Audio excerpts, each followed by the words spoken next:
When talking about his son, Glen Grier and his wife think about the good times. Yeah, he was always on the go and funny. And Scott Grier had a hard life. He struggled with addictions and experienced homelessness.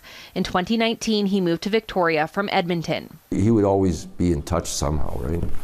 So it was just getting to be too long of a time that we haven't heard from him. Scott would have been 36 on January 18th. Glen wanted to call but couldn't reach Scott. That's when he Googled his name.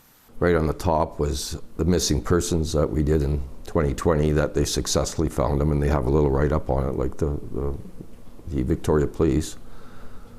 And right under that was his obituary. Scott died in May 2022, leaving behind a 7-year-old daughter. It took 8.5 months before his family knew. Glen doesn't understand how he wasn't notified, especially considering the obituary identified Scott. How did they have his proper name and his proper birth date in the first place for them to put that up?